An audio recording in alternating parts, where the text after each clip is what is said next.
What's going on, everybody? It is Kistner again, and today we're going to start our new topic, Topic 2.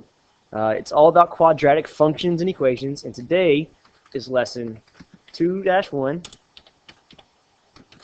Okay, Lesson 2-1, and that is going to be vertex form of a quadratic function. All right, so let's get started on that. Now, first thing we need to figure out is you're going to be on page, let's see if I can figure this out here, page 31 in your student companion, but I'm going to have a few things on here that you will not have. For example, this concept chart you will not have in your student companion, but you will have it in your book, and you can write down what what you think you need, or you can take a picture of it tomorrow in class. Now, a function is a quadratic function if its equation can be written in the form of y equals, or fx equals, ax squared plus bx plus c. This right here is incredibly important for this chapter. You have to know that f of x equals ax squared plus bx plus c is the standard quadratic function. That's like saying a line is y equals mx plus b. It's that basic. It's slope-intercept form for quadratic equations, basically. We're going to use that so many times. Now, all quadratic functions are transformations of this parent function. We should know that the graph of a quadratic function is over here to the right, and it is called a parabola. Okay, these are just basic things that you probably already know a little bit about. Now, here's the new thing. We told you that lesson 2.1 is called the vertex form of a quadratic function. So what is the vertex form? This is the standard form up here. Ax squared plus bx plus c is the standard form of the equation. The vertex form of a quadratic function is what you see here. F of x equals ax minus h squared plus k, where h and k is the vertex of the parabola. Vertex form is very useful because it highlights the vertex of a parabola of the the vertex of the graph of the quadratic function. Now, that's going to be really important when we go to graph this. I'm going to show you a pretty quick way to graph them.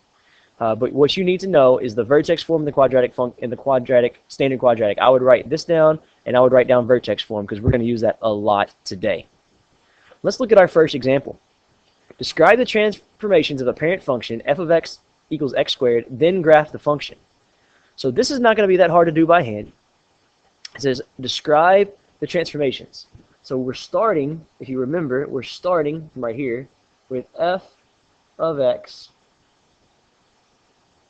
equals x squared. So we're going all the way back to those transformations that we all love from topic 1.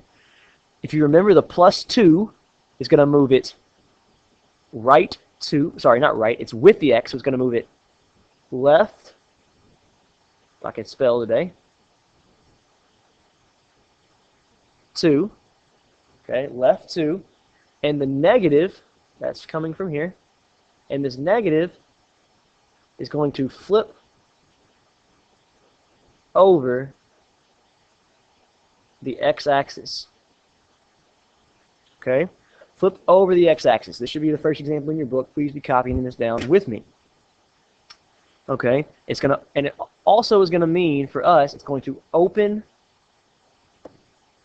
downward, which will be key when we graph this thing. So I'm going to go ahead on my little chart here and put in my 2 lines here, my axes. Okay. And then I'm going to draw in, I'm going to try to draw in the standard f of x equals x squared. So f of x equals x squared is going to go 1, 1, 1, negative 1, go out 2, up 4, out 2, up 4. They're symmetrical, so they're kind of easy to draw, and you have a point at 0, 0. So let me draw in this function. And I'm going to draw it in a dotted line just so I know it's not my actual function. Okay, so there's the original function. This is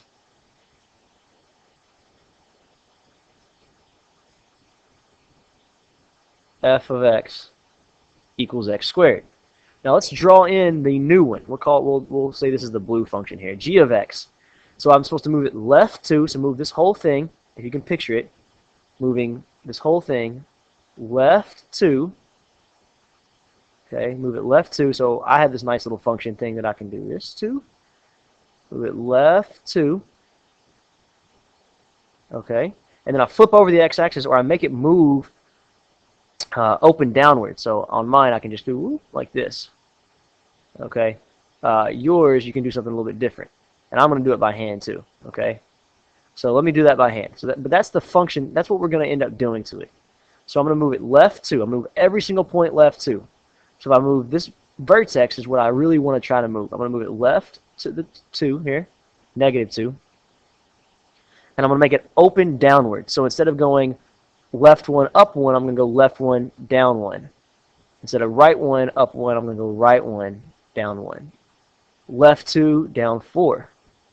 Right 2, down 4. And what you get is a parabola that is opening downward. And you have these points. Now you could also plug this into your calculator.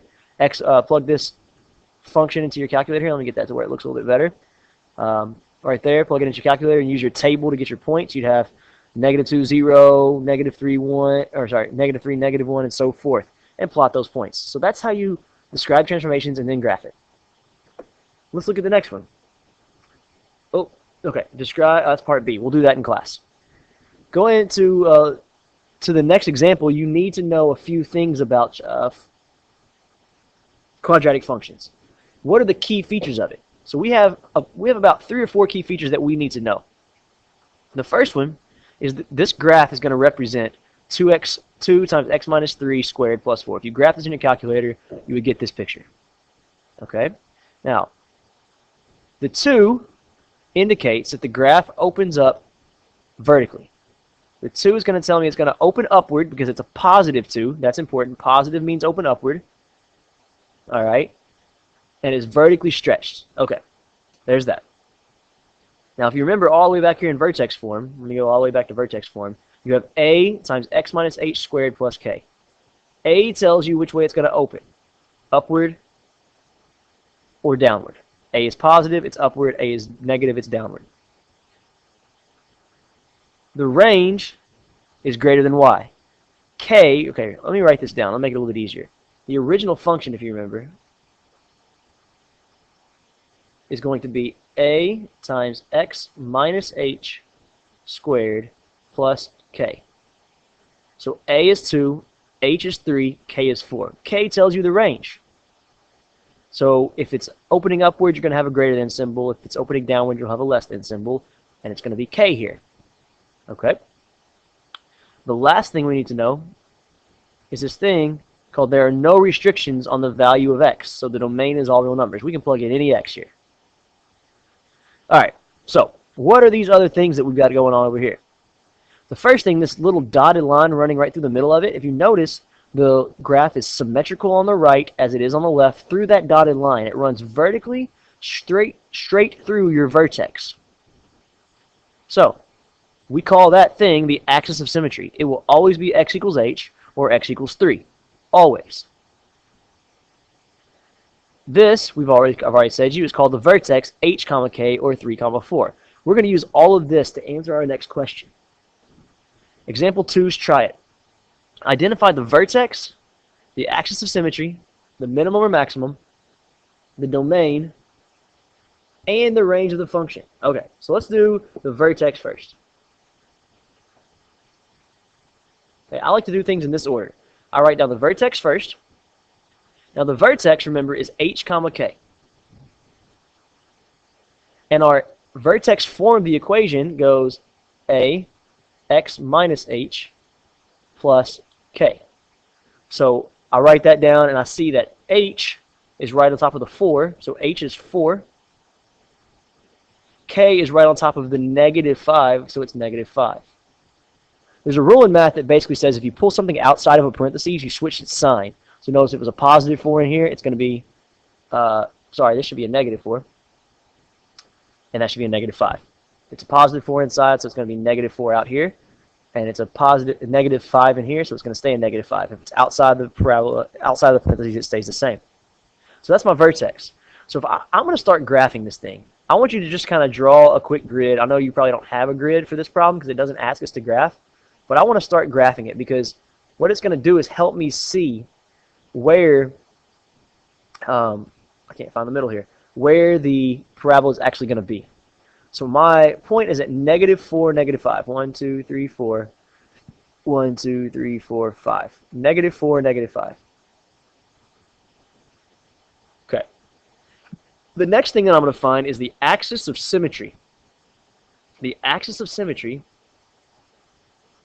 runs vertically right through that vertex. Okay, it'll have an equation of x equals something, and it's going to be h. X equals -4. So if I drew a dotted line through there, which I am going to, make sure if you draw this, it is dotted, because it's not actually going to be part of my graph. That's not actually a thing that we need. It's just a nice little guideline. That's why it's dotted, because it's a guideline. Okay? So that's the axis of symmetry. The maximum or minimum. Well, from here we have to look at if it's going to be opening upward or downward. A is negative, so it's going to be opening downward. It's going to be opening downward, so I know it's going to look like this.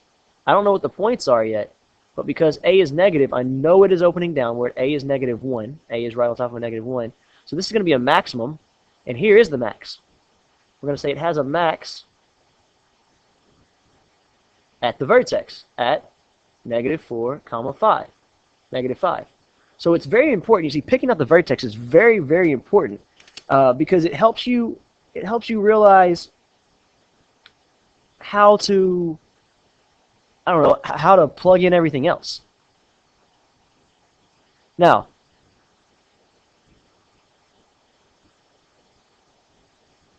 that is all it asks us to do. Oh, domain and range. Sorry, the domain is all real numbers, because there's no restrictions on x, and the range will be always y is greater than or less than. In this case, we're opening downward, so it's less than or equal to my k, in this case, -5. Okay? I'll do another one of these in class with you. Okay? But let's go on to example 3. What is the equation of a parabola with vertex 1, -4, and it passes through -2, -1? Okay. So let's talk about how to do that. So the first thing that I'm going to start doing is writing down what I know. Remember, this is always going to be h, k. All right? So I know that my vertex is h, k. Well, that's not going to be very easy to see.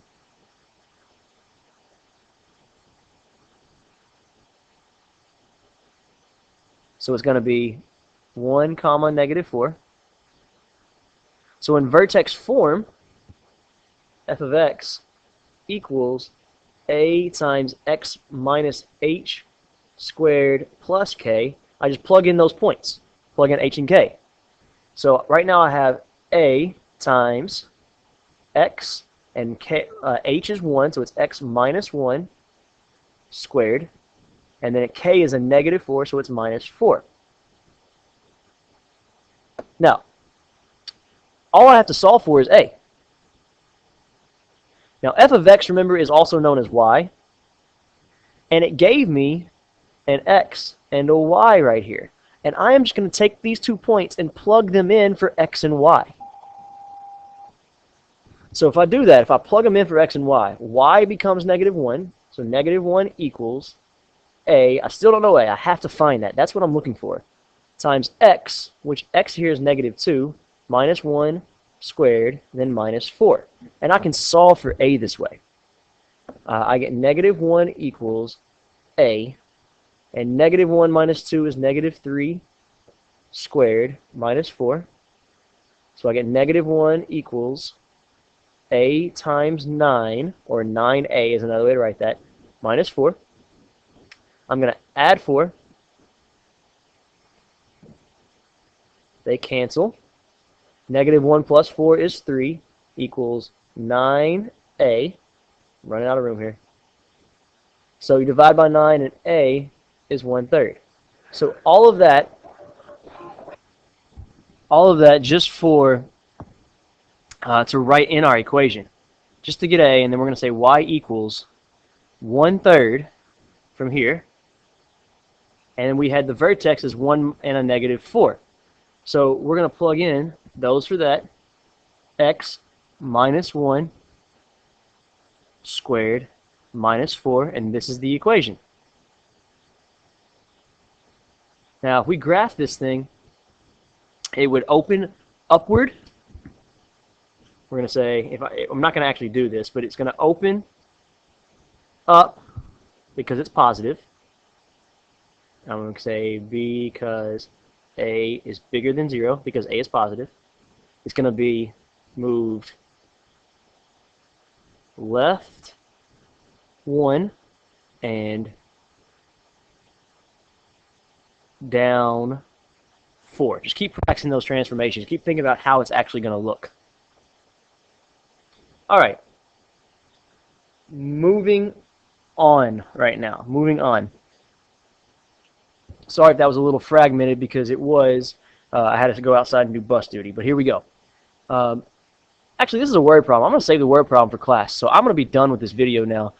Make sure you go back and rewatch this. You need to have written down or noted somewhere the quadratic function, the standard form, and the vertex form, which is right below it, right here. Okay?